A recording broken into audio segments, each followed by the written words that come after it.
Olá, pessoal. Aqui é a professora Larissa, do Estratégia Saúde, da Odontologia. Estou aqui hoje com o Rômulo, cirurgião dentista, especialista em cirurgia bucomaxilofacial, que foi aprovado no processo seletivo para a Prefeitura de Osasco, foi realizado pela banca VUNESP, e ele vai contar hoje um pouquinho aí de como foi que ele construiu essa aprovação. Então, Rômulo, seja muito bem-vindo.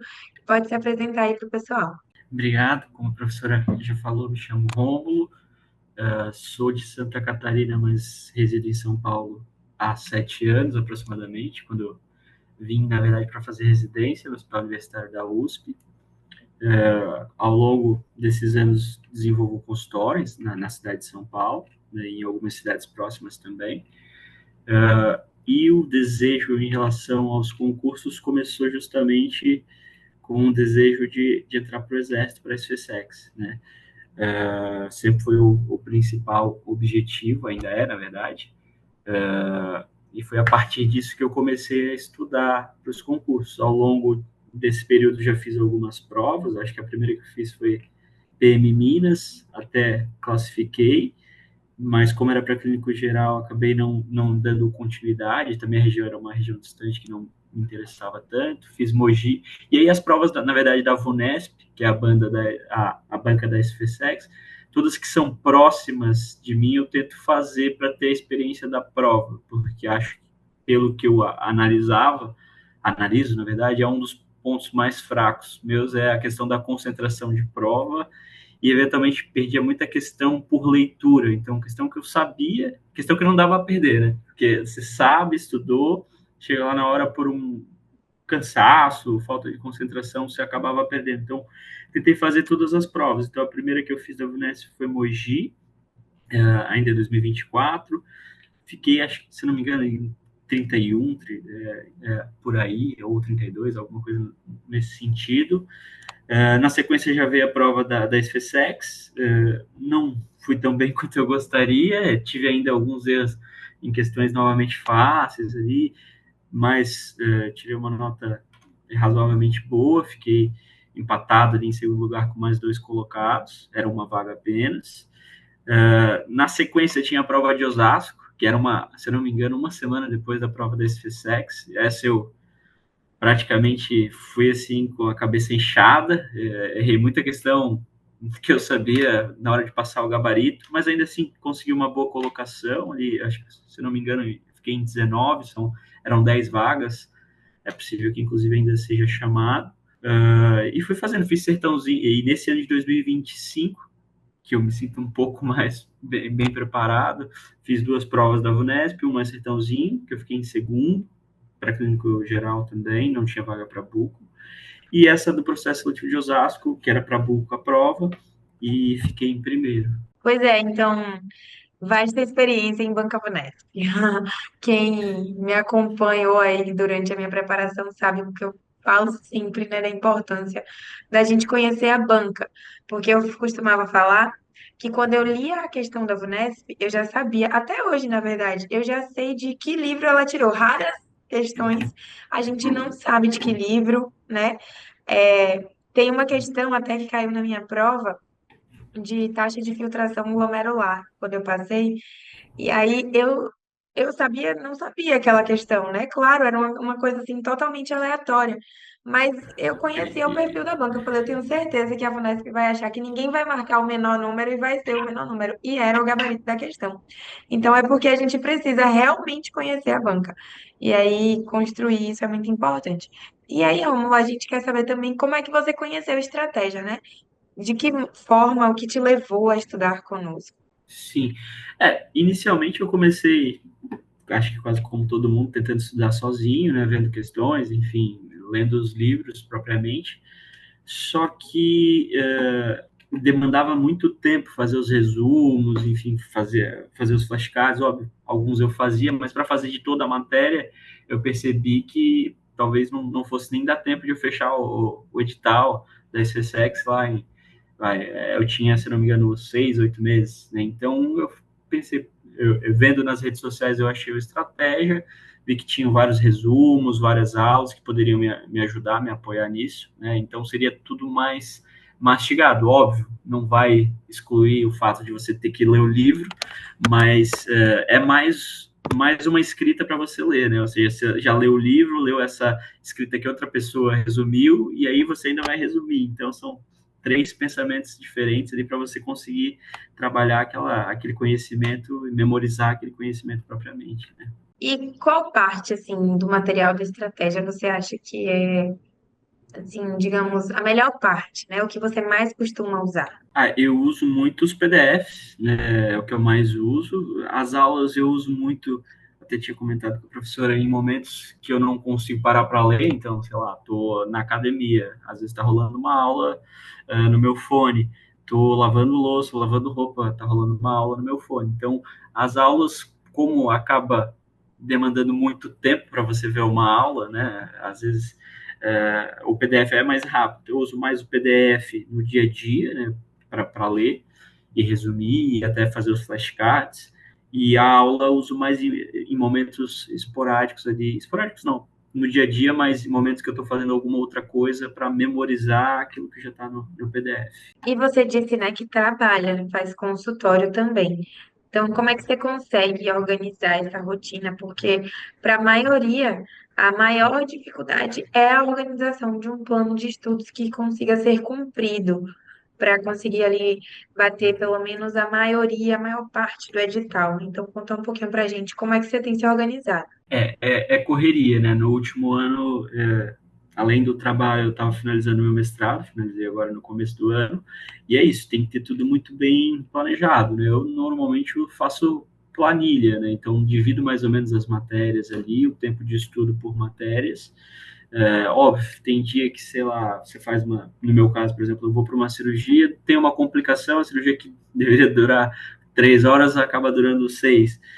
São os acasos, né? Então, final de semana, normalmente, quando não tem também cirurgia, a gente acaba tentando compensar esse tempo, eventualmente, nos dias que a gente tem mais disponibilidade, né? Mas tento seguir ao máximo o cronograma à risca, assim, né? E aí você faz, porque muita gente fala assim, nossa, mas quantas horas por dia eu preciso estudar para passar no concurso, né? Então, quanto tempo mais ou menos assim diário você estuda? Você estuda todos os dias? Você tem dias livres? Você faz questão todo dia? Vamos lá. Eu comecei a estudar faz 1 ano e 3 meses, né? Então, no final do ano de 2023 para 2024. No primeiro ano, principalmente no início, eu estudava muito, assim, porque era um período de férias ali. Então, sei lá, nos 3 primeiros meses eu estava 8 horas por dia a full, talvez não com a mesma efetividade que eu estudo hoje, mas tentava no volume compensar essas deficiências. Hoje eu já não tenho mais essa sagacidade de estudar 8 horas por dia. Daria em média, eventualmente, umas 4 horas por dia o que eu tento estudar. Né? Mais do que isso, eu sinto que eu perco um pouco do rendimento. Né? Óbvio, nessas horas extras é o que eu falei, eu vejo videoaula, eventualmente tem alguma aula especial dos professores, né? No YouTube, alguma live, vejo esses conteúdos extras para tentar também sedimentar tudo que eu tenho aprendido ali, né? Entendi. E Rômulo, fala um pouco pra gente, né, se você vai parar, se vai continuar, né? Você falou aí da SpaceX, esse ano temos aí 3 vagas para a SpaceX. Então, o objetivo sempre foi e ainda é a SpaceX, né? Então, esse ano eu continuo estudando, na verdade, acelerando ainda mais, né? Agora que já saiu o edital e tá para sair a bibliografia, né? Mas baseado nos anos passados, sigo estudando e acelerando cada vez mais para conseguir essa vaga sonhada. Se Deus quiser, no próximo vem, se Deus quiser. Entendi. E suas revisões, Rômulo, como é que você planeja, né? Você estuda, por exemplo, eu gostava muito de estudar todos os dias e dentro daquele conteúdo que eu estava estudando, eu fazia uma questão ou outra. Mas eu tinha um dia na semana que eu só estudava questão, principalmente da Unesp. Então eu fazia muita questão de todos os conteúdos que iam cair no concurso, mesmo que eu ainda não tivesse estudado aquele assunto, para ver como é que eu estava, né? Então, como é que você faz isso? Eu faço uma revisão geral mais ou menos a cada mês, ali, às vezes um pouquinho mais espaçado, agora que já tem muito conteúdo, né? Eu faço revisões diárias, que são os flashcards, que o próprio aplicativo fala os flashcards do dia, né? Hoje eu diria que, sei lá, 60% dos meus resumos estão em flashcards e um pouco em caderno ainda, né? Os 40% que são os iniciais, na verdade. E eu faço uma revisão geral desses flashcards e dos cadernos uma vez a cada um mês e meio. Agora está ficando um pouco mais espaçado, porque realmente já tem mais conteúdo. E em Aham, relação às questões, antes eu fazia uma vez a cada 2 semanas, um dia só de questões. E agora, a maior dificuldade em relação à banca é porque eu já sei praticamente as questões meio que de cor, assim, o gabarito de cor, né? Então, tenho um pouco de dificuldade em relação a isso. Então, tenho feito com um espaçamento um pouco maior para ver se eu esqueço as questões para poder refazê-las. Por sorte, esse ano estamos tendo bastante banca VUNESP, né? Tem até uma nova, a Itatiba, acho que abriu agora também, que vai ser um pouco antes da aham. SFSEC. Então, tem coisas novas para poder entender um pouco mais a banca, as tendências novas e também estudar, basicamente, pelas questões, que é importante. E qual você diria, assim, que é a maior dificuldade que você tem na sua rotina de concurseiro, né? O que que te faz, às vezes, parar e pensar e falar, nossa, será que eu continuo? Ou se você pensa isso, se você nunca pensou também. Eu nunca, para ser sincero, não pensei em parar, mas obviamente tem momentos que a gente fica bem decepcionado, né, com resultado negativo, né? Por exemplo, na prova da SFSEC ano passado, o que mais me deixou chateado não foi nem a não aprovação. Eu tinha um objetivo pessoal de nota, né, ou de desempenho ali que eu não alcancei. Isso que basicamente me deixou mais chateado, digamos assim.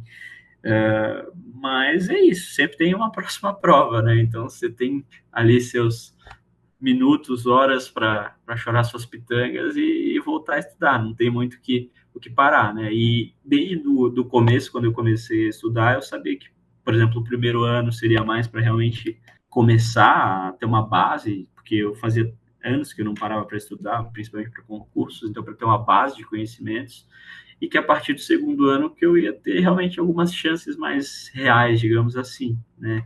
Então, é isso, tô preparado para estudar o quanto precisar. Se não der esse ano, ano que vem, enfim, se não der na SFSEX, tentar nas outras forças também. É, então acho que a gente conseguiu, né? Entender um pouquinho aí da sua história, da sua caminhada aí no mundo dos concursos. Agradeço muito aí pela sua disponibilidade de vir aqui conversar para a gente, contar um pouquinho para a gente de como você tem lidado, né, com essa caminhada que é árdua, que existe muita disciplina da gente, existe muito bundinha na cadeira, como a professora ela sempre fala, mas que quando começam a surgir os resultados, a gente vai se animando, né? Que é como foi comigo lá em 22 que eu fiz a prova. Eu tinha feito só uma prova de concurso, que tinha sido PM. Não, tinha feito duas, PMRN e PM Goiás. E aí as duas, uma loucura, assim, a prova, eu falei, meu Deus do céu, não vai dar certo isso na minha vida. Aí depois eu fiz essa SpaceX e fiquei majorada. Falei, nossa, ó, aqui tem uma chance, tem um caminho para eu seguir. E aí fui lá, né, estudei mais um ano, então é ter paciência. A gente recebe muitos alunos, às vezes, falando, nossa, Pro, dá para estudar no pós-edital? Eu falei, vamos lá, dá para quê? Para passar ou para começar? Né? Então a gente tem que ser realista, porque é possível, a pessoa chegar ali no pós-edital e passar, mas não é o normal, né? O normal é que a gente construa uma trajetória ali com muita disciplina e muita dedicação para conseguir a aprovação. Então, Romulo, obrigada. Agradeço muito aí pela sua disponibilidade e te convido, né, a deixar uma mensagem aí para o concurseiro que está nessa hora esperando uma mensagem do aprovado. A mensagem é não desistir, né? Como a professora falou, bunda na cadeira, confia, né? Confia no que você estudou e não desista. Cada um tem o seu tempo, né? As coisas não são iguais para todo mundo, como tudo na vida, mas com determinação, com planejamento, dá para chegar lá, com certeza. Tá bom. Obrigada, Rômulo. Agradeço muito aí pela sua disponibilidade. Valeu, professora. Tchau, tchau.